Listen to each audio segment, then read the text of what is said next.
sesi ini kita akan melanjutkan tema kita. Kita akan berbicara tentang satu tokoh yang sangat terkenal, yaitu dalam pemikiran ekonomi Islam, yaitu Imam Al-Ghazali rahimahullah. Nah, Bapak Ibu sekalian yang dirahmati Allah, siapa sebenarnya Imam Al-Ghazali ini? Lalu kemudian apa kontribusinya? Lalu apa karyanya terhadap ekonomi Islam? Kita akan lihat ya Bapak Ibu sekalian. Bapak Ibu sekalian yang dirahmati Allah. Nah, Imam Al-Ghazali ini ya dilahirkan pada tahun 450 Hijriah ya.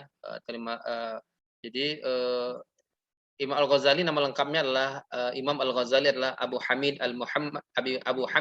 Muhammad Al-Ghazali, panggilan lengkapnya adalah gelarnya Al-Ghazali Zain ad-Din At-Tusi atau Hujjatul Islam Abu Hamid. Lahir pada tahun 450 ya di sebuah kota kecil di Tus di Khorasan Iran. Nah, di Iran lah ya dia pada awalnya kemudian dia belajar fikih ya, tepatnya pertengahan abad ke-5 Hijriah. Lalu kemudian dia belajar filsafat ya, lalu kemudian pada akhirnya belajar tasawuf. Wafat pada tahun 505 ya, tepatnya pada tanggal 14 Jumadil Tsani, hari Senin, itu sebuah kota di Khorasan Iran, tempat kelahirannya. Bapak Ibu sekalian yang dirahmati Allah ya. Lalu kemudian Al-Ghazali adalah sosok ilmuwan dan penulis yang sangat produktif ya, dibesarkan dalam lingkungan keluarga sufi. Latar belakang keilmuan dan wawasan yang mendalam serta pengalaman cukup panjang telah menghasilkan tidak kurang dari 300 buah karya tulis dalam berbagai disiplin ilmu. Jadi kalau ditanyakan oleh orang berapa karya, sampai-sampai dia lupa saking banyaknya. Nah, beda dengan kita, mungkin satu karya kemudian kita itu pun biografi, kadang-kadang bangga banget kadang-kadang ini menjadi menarik dari sisi produktivitas Imam Al-Ghazali.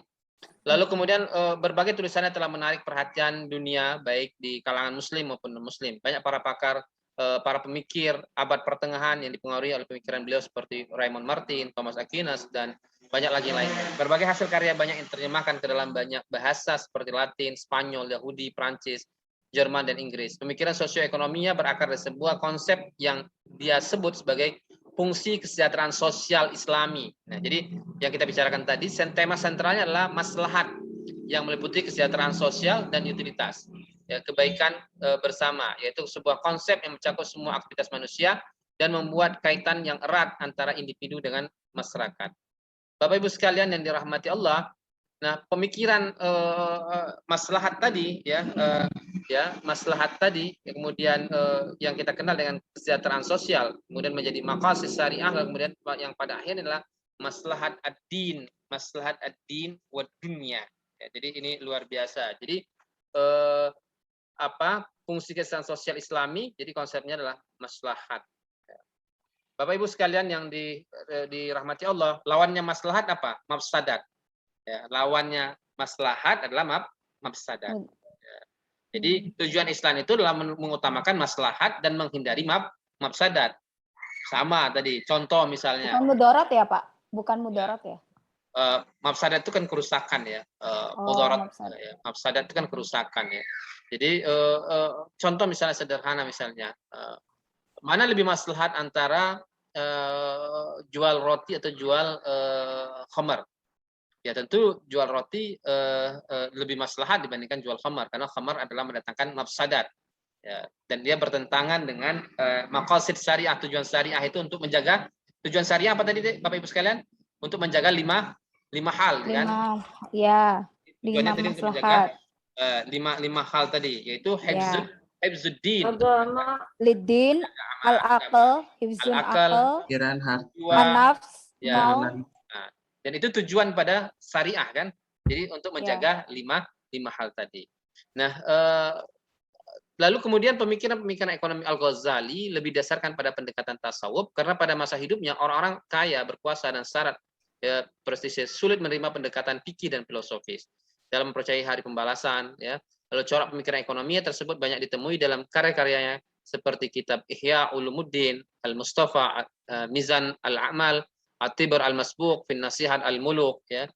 Lalu kemudian pemikiran ekonomi banyak ditemui dalam karya-karya seperti kitab Ihya Ulumuddin. Jadi ya, Ihya Ulumuddin itu sangat familiar sekali, orang baca Ihya Ulumuddin itu. Lalu ada Al-Mustafa, Al-Mizan Al-Amal, At-Tibr Al-Masbuq, Fin Nasihat Al-Muluk. Nah, Bapak Ibu sekalian yang dirahmati Allah, nah kalau kemudian selama ini kita memahami Imam Ghazali hanya bicara tentang sufi, tentang tasawuf misalnya, Tapi Imam Al-Ghazali juga bicara tentang evolusi uang dan fungsi uang. Jadi menurut Imam Al-Ghazali, uang itu tidak mempunyai harga, namun dapat merefleksikan harga semua barang atau jasa. Ini menjadi menarik ya Bapak Ibu sekalian. Jadi uang itu tidak mempunyai harga. Ada harganya nggak ini kira-kira? Nggak ada kan? Nggak kelihatan ya kalau saya pakai ini ya. Ya, coba Bapak Ibu sekalian. Uang itu tidak punya harga menurut Imam Ghazali, tapi dia dapat merefleksikan. Nah, contoh ini kelihatan nggak?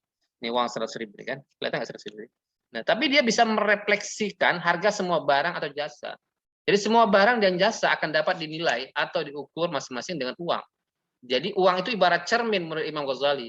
Semua jenis benda yang dihadapkan pada sebuah cermin, maka cermin tersebut akan dapat memantulkan gambar benda yang ada di depannya. Benda 100.000, benda 50.000, benda 1.000, ya kan? Ya, demikian juga dengan uang. Semua benda atau produk yang dihadapkan dengannya akan dapat nilai berapa masing-masing harganya. Dengan demikian, uang dapat digunakan sebagai satuan unit penilai semua barang dan jasa. Namun beliau menekankan bahwa uang tidak diinginkan karena uang itu sendiri, artinya uang dibutuhkan masyarakat bukan karena masyarakat menginginkan mempunyai emas dan perak yang merupakan bahan uang tersebut, tetapi kebutuhan tersebut lebih pada menggunakan uang sebagai alat tukar. Emang kita pingin uang nih kan? Enggak kan? Iya tidak? Ya. Jadi kalau ditanyakan apakah masih relevan konsepnya Imam Al-Ghazali sampai hari ini, masih relevan, masih kita gunakan. Jadi kita pada dasarnya tidak membutuhkan uang ini kan, tapi karena kita membutuhkan barangnya kan, ya, menginginkan mempunyai emas dan perak yang merupakan bahan uang tersebut. Tetapi kebutuhan tersebut lebih pada menggunakan uang sebagai alat tukar. Uang baru akan memiliki nilai jika digunakan dalam satu pertukaran. Tujuan utama dari emas dan perak adalah untuk dipergunakan sebagai uang. Jadi uang tidak dibutuhkan untuk uang itu sendiri. Sulit memahami ya. Nah, begitulah pemahamannya Imam Ghazali ya. Jadi lalu kemudian menimbun dan melebur emas, melebur uang. Merujuk pada Al-Quran, beliau mengancam para penimbun uang yang dianggapnya sebagai penjahat. Uang yang ditimbun tidak akan memberi manfaat bagi masyarakat luas. Uang yang seharusnya berputar menjadi mandek pada sekelompok orang. Para produsen, pedagang, distributor akan kesulitan meningkatkan modal usahanya karena uang menjadi langka akibat ditimbun atau hanya berputar pada kalangan tertentu. Penimbun uang akan mengurangi produktivitas dan efisiensi usaha. Yang lebih buruk lagi adalah orang yang melebur dinar dan dirham menjadi perhiasan emas dan perak. Mereka adalah orang yang tidak bersyukur kepada Sang Pencipta dan kedudukannya lebih rendah. Jadi dalam Al-Quran itu dikatakan, ya, walladzina yaknizuna az-zahaba wal fiddah, dan orang-orang yang menimbun emas dan perak itu, apa kata Allah? Fabashshirhum bi'adzabin alim, kasih kabar gembira dengan azab yang sangat pedih. Di mana emas dan perak tadi dileburkan Allah, dilemparkan ke wajahnya dan berbagai macamnya. Jadi ya masih relevan nggak Pak Hendra? Masih relevan lah kira-kira gitu kan. Coba bayangin sekarang nih. Pasar uang, pasar barang. Kalau uangnya berkurang, barangnya tetap. Apa yang terjadi Bapak Ibu sekalian? Berarti kelebihan barang, ya kan? Jadi tapi sebaliknya juga demikian, ya kan? Kalau kemudian uangnya terlalu banyak, barangnya sedikit, ya akan tidak sehat juga, ya. Jadi akan terjadi inflasi dan deflasi kan secara ekonomi. Jadi dia harus seimbang. Jadi hati-hati menimbun uang, kemudian orang nggak punya uang, ya kan? Maka ekonomi akan hancur. Lalu kemudian pemalsuan uang, peredaran uang palsu, yaitu dengan kandungan emas atau perak yang tidak sesuai dengan ketentuan pemerintah, beliau kecam keras. Menurut Imam Al-Ghazali, mencetak atau mengedarkan uang palsu itu lebih berbahaya dari mencuri 1.000 dirham. Masih relevan nggak hari ini? Masih kan? Jadi lebih berbahaya pada mencuri 1.000 dirham. Apa maksudnya Imam Ghazali? Perbuatan mencuri adalah satu dosa, sedangkan mencetak dan mengedarkan uang palsu adalah dosa yang terus berlipat setiap kali uang itu dipergunakan. Dengan beredarnya uang palsu, maka tidak hanya satu pihak yang dirugikan, tapi banyak pihak dan terus bertambah dari waktu ke waktu, seiring dengan terus bergulirnya uang palsu tersebut berpindah dari satu tangan ke tangan lainnya. Jadi ya pemalsuan uang itu tidak hanya terjadi hari ini, semenjak zaman dulu sudah ada, zamannya Imam Ghazali. Kira-kira. Bapak Ibu sekalian. Lalu kemudian beliau membolehkan peredaran uang yang tidak mengandung emas dan perak. Ini menjadi menarik. Jadi Imam Al-Ghazali mengatakan boleh ya peredaran uang yang tidak mengandung emas dan perak, asalkan pemerintah menyatakan uang tersebut sebagai alat bayar yang resmi. Minggu depan, insya Allah, Sabtu depan kita akan bicara tentang namanya Ibnu Khaldun. Kalau Ibnu Khaldun, uang itu harus berasal dari emas dan perak. Jadi ini menjadi menarik ya. Terjadi perbedaan di kalangan tokoh pikiran ekonomi Islam apakah uang itu harus bersifat emas dan perak? Nah, kalau kita perhatikan seperti dinar dan dirham, itu juga pada awalnya bukanlah mata uang Islam kan, dari kerajaan Romawi dan Persia, ya kan. Jadi yang kemudian terbuat dari emas dan perak. Nah, lalu beliau mengatakan bila terjadi penurunan, jadi menurut Imam Ghazali boleh aja nih uang ini berasal dari selain emas dan perak, asal pemerintah menjaga. Kalau kita perhatikan di uang-uang kita, coba buka uang kita dulu. Sudah pakai Bismillahirrahmanirrahim kan? Meskipun namanya bukan Bismillah, dengan rahmat Tuhan yang Maha Esa. Nah, Negara Kesatuan Republik Indonesia mengeluarkan rupiah sebagai alat tukar kan? Bismillahirrahmanirrahim kan kira-kira. Ya, jadi gitu. Lalu bila terjadi penurunan nilai uang akibat dari kecurangan, maka pelakunya harus dihukum. Namun apabila pencampuran logam dan koin merupakan tindakan resmi pemerintah dan diketahui oleh semua penggunanya, maka hal tersebut dapat diterima. Kemudian secara tidak langsung beliau membolehkan kemungkinan penggunaan uang representatif atau token money. Bapak Ibu sekalian, apa kontribusi ekonomi lagi? Perdagangan uang. Beliau berpendapat bahwa aktivitas memperdagangkan dinar dengan dinar sama halnya dengan mempenjarakan uang. Sehingga tidak lagi dapat berfungsi. Semakin banyak uang diperdagangkan, maka semakin sedikit yang dapat berfungsi sebagai alat tukar. Bila semua uang dipergunakan untuk membeli uang, maka tidak ada lagi uang yang dapat berfungsi sebagai alat tukar. Uang tidak dapat menghasilkan apa-apa. Uang hanya akan berkembang apabila diinvestasikan pada kegiatan ekonomi. Jadi dia tidak sependapat dengan memperdagangkan uang, ya. Karena dia sama dengan mempenjarakan uang. Gitu. Nah, saya pikir itu Bapak Ibu sekalian.